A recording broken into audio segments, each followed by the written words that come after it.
समान नागरिक संहिता यानी यूनिफॉर्म सिविल कोड लाने की तैयारी कर रहा है केंद्र। तो आज हम लोग ये समझेंगे कि आखिर यूनिफॉर्म सिविल कोड होता क्या है, इसके आने से देश को क्या लाभ होगा और इसके आने से देश में क्या क्या परिवर्तन होंगे।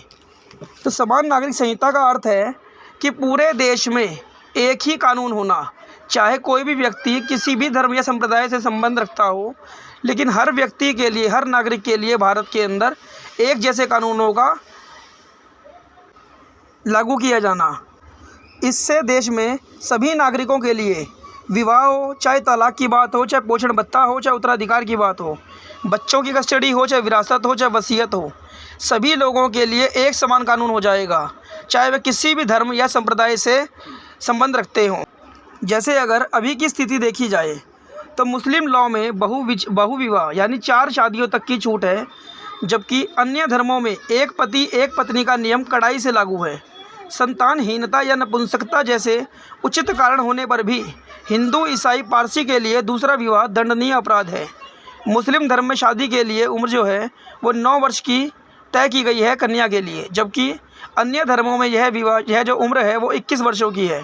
संपत्ति के कानून मुसलमानों में पुरुष के हक में झुके हैं, जबकि हिंदुओं में स्त्री को बराबर हक। मुसलमानों में वसीयत भी 1/3 संभव, वह भी मौखिक तलाक के बाद सीमित समय तक ही गुजारा भत्ता दिया जाता है।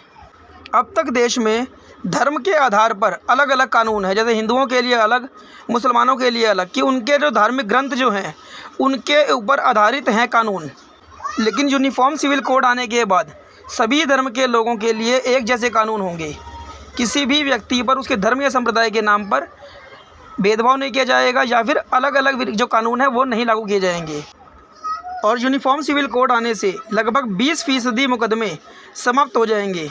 एक समान कानून बनने से विभिन्न कानूनों का जाल खत्म हो जाएगा और इससे देश में करीब 20% दीवानी मुकदमे स्वतः ही समाप्त हो जाएंगे, अपने आप ही खत्म हो जाएंगे, क्योंकि सभी नागरिकों पर भारतीय दंड संहिता IPC एक ही रूप से लागू हो जाएगी।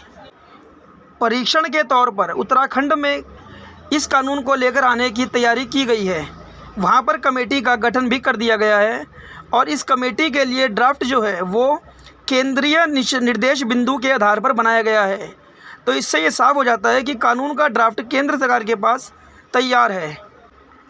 कानून मंत्री किरण रिजिजू का ये कहना है कि समान नागरिकता संहिता यानी यूनिफॉर्म सिविल कोड लाना भाजपा के मुख्य एजेंडाओं में से एक है।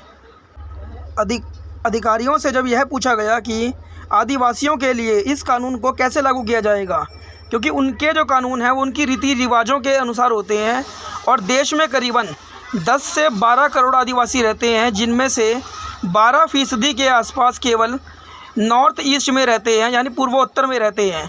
वहीं कानून के आने से संयुक्त हिंदू परिवार को आयकर में मिलने वाली छूट भी समाप्त हो जाएगी। तो आधिकारिक सूत्रों ने कहा कि हमें एक देश के रूप में आगे बढ़ना है तो थोड़ा तो साथ देना ही होगा। समान नागरिक संहिता